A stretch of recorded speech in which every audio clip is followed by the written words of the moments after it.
en esta palestra donde las voces se alzan y los caminos se bifurcan, donde el cristiano es romanista o testigo, o hay necios e insensatos, locos para contar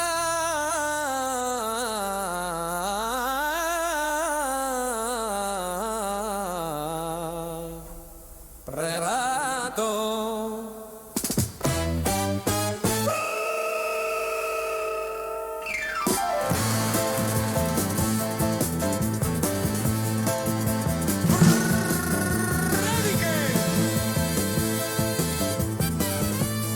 que sobrevuelan el Imperial y las 11 calvas.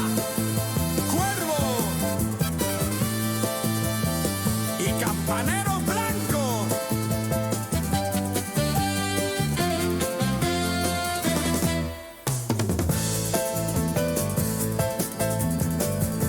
En medio de esto, una pregunta que lo cambia absolutamente todo. ¿Estás enterado que Cristo murió y resucitó según la historia? Flavio Josefo, Plinio el Joven, Tácito, C.S. Lewis, Josh McDowell, Lee Strobel. Lee, culturízate, deja un poquito Netflix y lee más tu Biblia. Porque, como dijo Isaías, ay de mí, que soy muerto. ¿Por qué?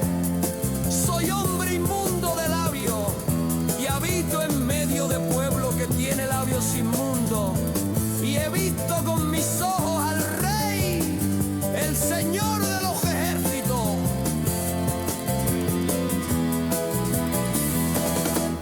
Aún así vive la vida, que vida solo hay una. Sí, vive la vida, pero como que hay un juicio con Dios, esperándote.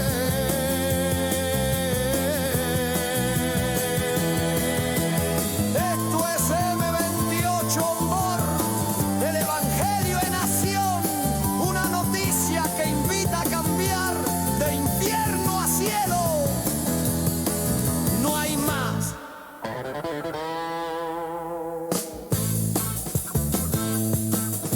Amén,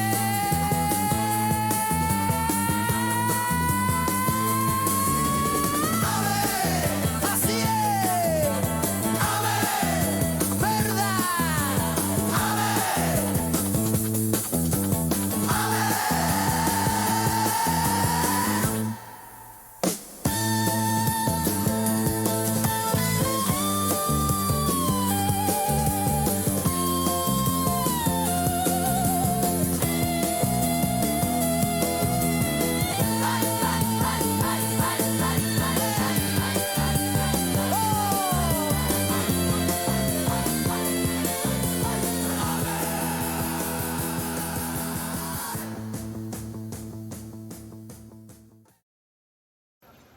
Bueno, Sevilla, seguimos hablando de este libro, La Palabra de Dios.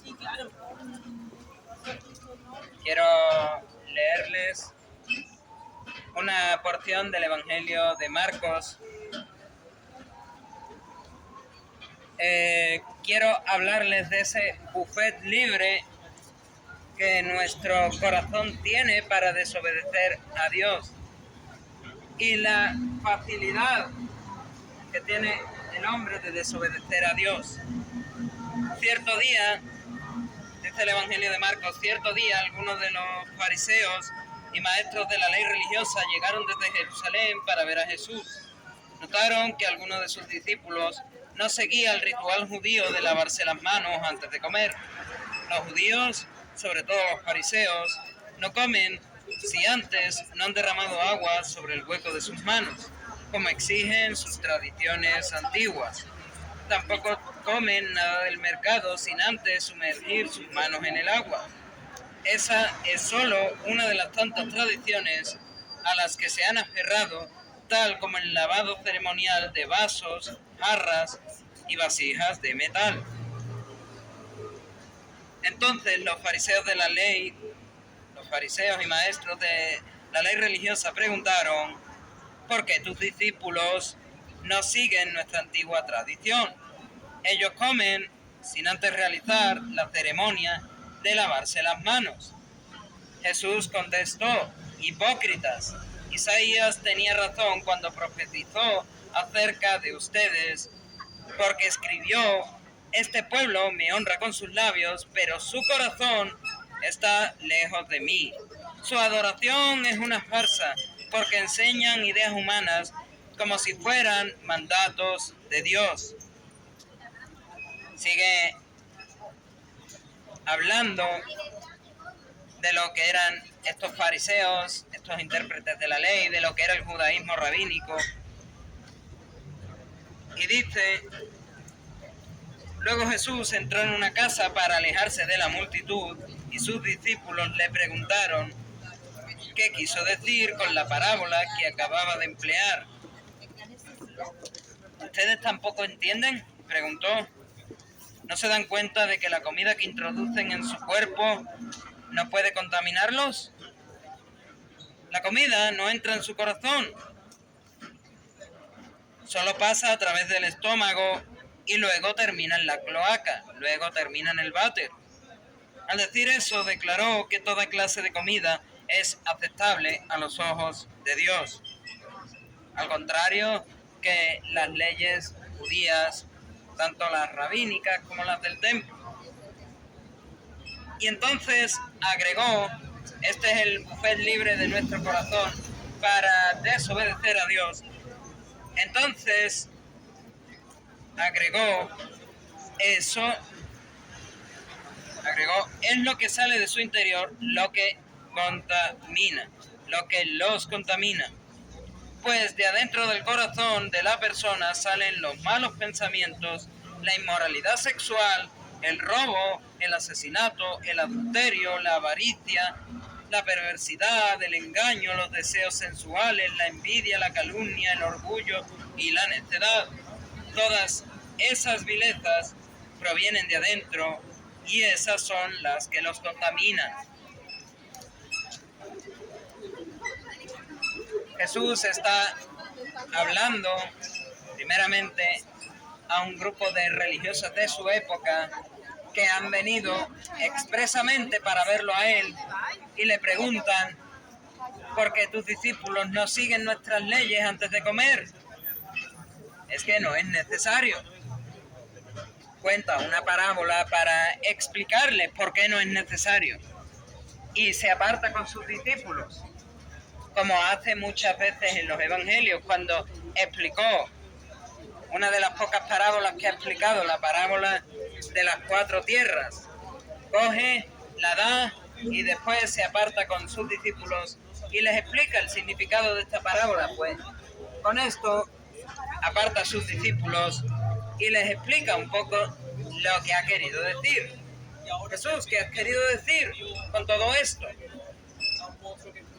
Y Jesús lo que les dice es: lo que he querido decir es que no hay alimentos impuros según las tradiciones de los judíos y tampoco según la ley moral de Dios. Eso no es lo que te contamina. No te contaminas por comer cierto tipo de pescado, por mezclar carne con queso. No te contaminas por comer ciertos tipos de aves. No te contaminas por comer algo que se ha muerto, por comer una paloma que ha atropellado un coche. No te contamina eso, sino que lo que verdaderamente te contamina es lo que sale de tu corazón. Y lo que sale de tu corazón, como dice, es una lista relativamente pequeña de pecados. Son los malos pensamientos, la inmoralidad sexual, el robo, el asesinato, el adulterio, la avaricia, la perversidad, el engaño, los deseos sensuales, la envidia, la calumnia, el orgullo y la necedad. Todas esas vilezas provienen de adentro. Esas son las que los contaminan. No es que tú te pongas a mezclar un tipo de carne con queso o que tú te comas mariscos o que quieras comer cierto tipo de aves o cierto tipo de animales terrestres que estaban prohibidos por la ley de Dios. Eso no es lo que te contamina, lo que te contamina es lo que sale de dentro. Toda esa lista de pecados. Y Jesús lo deja muy claro cuando dice que esto es lo que te contamina, este buffet libre del corazón para fallar a Dios es lo que te contamina, lo que te hace maldito, lo que te hace pecador. Dejarte llevar por lo que sale de tu corazón te hace pecador delante de Dios. Dime que no estás en alguna de las cosas que Jesús dijo que contaminan y que salen de tu corazón.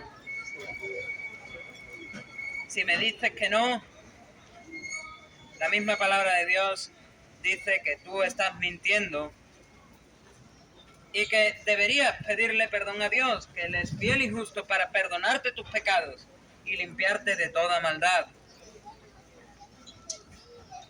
Pero, ¿cuál es el problema de decir no estoy en esta lista y estar mintiendo? O de estar en esta lista. ¿Cuál es el problema de estar contaminado por lo que sale de ese buffet libre de tu corazón para fallar a Dios? El problema es que un pecador no arrepentido que vive en pecado enfrenta un juicio con Dios. Está establecido para los hombres, dijo el autor de Hebreos, está establecido para los hombres que mueran una sola vez, que este cuerpo físico que tenemos termine su tiempo en esta tierra y después nuestra alma con el espíritu vaya a Dios, quien lo dio, y enfrente un juicio con Él. Y en este juicio Dios tiene dos varas de medir. La primera vara de medir, y esta es la mala noticia, son nuestras obras. Dios te va a juzgar conforme a tus obras. Esa es la vara de medir que yo he evitado, ella ha evitado y por allí hay otros dos más. Y seguramente hay alguno más por aquí que esté caminando, paseando, lo que sea, o comprando, que ha evitado esta vara de medir que es las obras. Porque todo aquel que es juzgado por las obras, todo aquel que es juzgado delante de Dios por las obras, lo único que merece, dice Dios, es ser arrojado al lago que arde con fuego y azufre, la cual es la muerte segunda. O si lo quieres en una palabra, aunque quizás no te guste, el infierno. Todo aquel que es juzgado por sus obras es lanzado al infierno, simple y llanamente porque no puede cumplir lo que dice Dios que debes hacer y lo que dice Dios que no debes hacer todos los días de tu vida, cada segundo de tu vida, a la perfección, ya no solo la perfección superficial de la ley, sino a la profundidad de la que hablaba Jesús en ese sermón del monte cuando dice, habéis oído que fue dicho en la ley, no matarás, pero yo os digo que cualquiera que dice pato a su hermano, cualquiera que le dice necio, cualquiera que le dice estúpido, cualquiera que se enfada, que tiene odio hacia un hermano, es igual que si lo hubiese matado. Oísteis que fue dicho en la ley, no adulterarás, pero cualquier hombre o mujer que mira a otro hombre o mujer pensando en llevársela a la cama, ese está adulterando con esta persona en su corazón. Es a ese nivel de profundidad. Y al contrario, como hemos empezado leyendo, no es al nivel adicional, a la capa adicional de seguridad que los fariseos ponían diciendo lo que te está condenando, lo que te está corrompiendo es ponerte a comer sin haberte lavado las manos o ponerte a comer sin haberte echado agua en el hueco de la palma de la mano o ponerte a comer con unos utensilios que no han sido echados en unas aguas rituales. No. Esas capas de seguridad adicional son tradiciones humanas, pensamientos de hombres, y no van a condenar a nadie. Porque tú creas o no creas, por ejemplo, en el purgatorio, por ejemplo, en la Inmaculada Concepción, por ejemplo, en la Asunción de la Virgen, eso no te va a hacer más salvo o menos salvo. Mi opinión personal, aunque yo no creo en estas cosas, pero mi opinión personal es una cuestión de piedad popular, una cuestión de piedad personal, y jamás de los jamases se puede llevar a un tema de salvado o no salvado. En especial, recuerdo ahora mismo el tema de la Inmaculada, lo tengo más a la mano, cuando la Iglesia Católica Romana dice: si eres católico romano y no crees en la Inmaculada, estás condenado. Y San Bernardo de Claraval dice, en los tiempos en los que Jan Scotus decía que este era un dogma que había que creer, pues él decía que esto no se lleve a su conclusión a ser un dogma oficial de la Iglesia Católica. Ni ellos mismos se ponen de acuerdo. Es por eso que uno no debe fijarse como las obras por las que va a ser juzgado en si cumplió o no cumplió los pensamientos y las tradiciones de hombres, sino en si cumplió o no cumplió la ley de Dios a la misma profundidad de la que habla Jesús, a la misma perfección de la que habla Jesús todos los días de su vida. Y la mala noticia es esta, que nadie puede llegar a ese nivel de santidad, a ese nivel de perfección, y por tanto, si son juzgados por las obras, serán echados al infierno. Pero hay otra vara de medir, como hablaba. Esta segunda vara de medir es el libro de la vida. Es un libro que tiene Dios y en el que va escribiendo los nombres de cada persona que ha de ser salva, de cada persona que ha de ir al cielo. Si tú estás inscrito en este libro de la vida, tú no tienes por qué preocuparte, tú vas al cielo y eres salvo, y este mensaje no es para ti.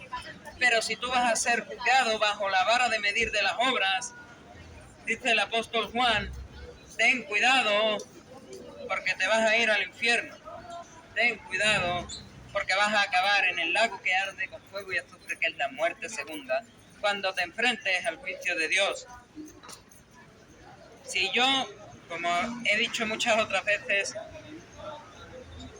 cierro mi Biblia, dejo el mensaje y me voy para mi casa, esto es algo horrible, terrible. Es una cuestión muy triste y para algunos incluso es una cuestión de vaya miedo.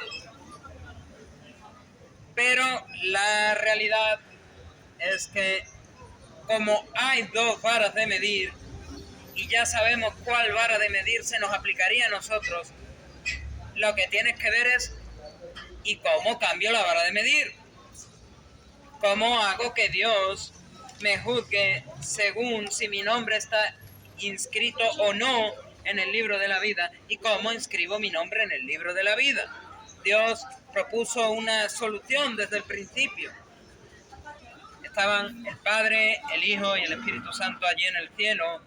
Sabían perfectamente lo que iba a pasar con el ser humano, que iban a ser juzgados según sus obras, y tomaron una decisión. Vamos a enviar a Dios el Hijo a esta tierra. Él va a hacer ese sacrificio, como todos los sacrificios de animales que había antes de él. Va a hacer ese sacrificio una vez y para siempre, Y así es como se va a salvar el hombre. Así es como el hombre va a cambiar esa vara de medir y va a tener esa seguridad de que es salvado. ¿Qué es lo que hizo Jesús entonces? Te lo voy a explicar. Lo que Jesús hizo, al contrario que nosotros, es nacer sin pecado, vivir sin pecado y resistir primero las 3 tentaciones del diablo, para empezar. Pero para seguir toda su vida se basó en resistir tentaciones, no pecar y demostrar que él era quien dijo ser. Porque si él dice: yo soy Dios, yo soy el Hijo de Dios, yo vengo a salvaros, en mí vais a tener vida eterna. Si él dice que voy a tener que morir, voy a tener que ser sepultado y voy a tener que resucitar para que ustedes tengan la vida eterna, y viene Pedro y le dice: Señor, esto que no te acontezca. Si viene Judas a traicionarlo y después se suicida por su remordimiento, si vienen los discípulos y lo dejan solo, a excepción de Juan, si vienen los discípulos y lo dejan solo en el momento más duro, más difícil de la vida de Jesús, no es motivo más que de sobra para que Juan el Bautista le diga a Jesús: tú eres Jesús, el Cordero de Dios que quita el pecado del mundo. Simplemente Juan el Bautista estaba diciendo algo obvio, que Jesús era perfecto respecto de todas las normas que pone la ley mosaica sobre el cordero que hay que sacrificar en Pesach, un cordero perfecto y sin mancha. Y Jesús es mejor que cualquier cordero de Pesach.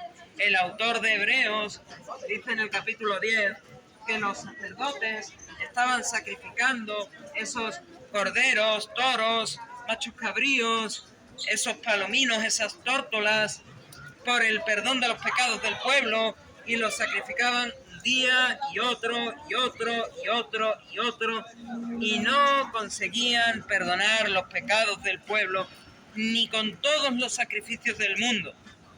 No conseguían limpiar el pecado del pueblo ni con toda la sangre de todos los animales de la tierra, ni con toda la sangre de todos los animales que cupieron en el arca de Noé. No les valía.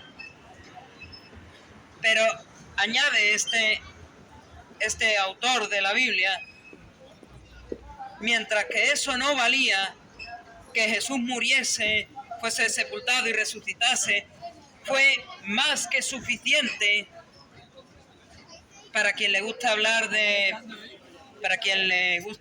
méritos de condigno, para quien le guste hablar de la meritocracia de los santos. Jesús hizo obras más que suficientes para que no se necesite nada más para ser salvado. No se necesite pagar por indulgencias, no se necesite hacer obras, no se necesite nada. Lo que hizo Cristo es más que suficiente. Lo hizo una sola vez y lo hizo para siempre, para hacer perfectos a los santificados. Y lo que hizo Jesús fue eso: vivir la perfección que Dios te demanda, morir en tu lugar y resucitar. Al vivir la perfección se hizo santo. Al morir en tu lugar te amó más que nadie en este mundo. Y al resucitar te dio un lugar al que mirar en busca de la verdad. Cuando tú miras esa tumba vacía, lo que estás viendo en realidad no es un ataúd de pino donde no hay un cuerpo, no es una urnita para meter a una persona que ha sido cremada, pero que no tiene a nadie. No, tú estás mirando una verdad, que Jesús fue quien dijo ser, que Jesús verdaderamente hizo lo que dijo que venía a hacer y que evidentemente si obedeces el mandato más sencillo y más básico que dio Jesús, puedes recibir la salvación y puedes recibir el cielo. Y lo que dijo Jesús es: arrepiéntete de tus pecados y cree en lo que yo he hecho en el Evangelio. Cree en lo que ha hecho Jesús y arrepiéntete de tus pecados. Nada más, nada menos. Es más que suficiente para que recibas el cielo y para que recibas la salvación. Y como digo, y lo repito, desde el principio que Dios tomó esa decisión de hacer bajar a Jesús, toda la Trinidad, la plenitud de Dios se implicó en que tú puedas ser salvado hoy.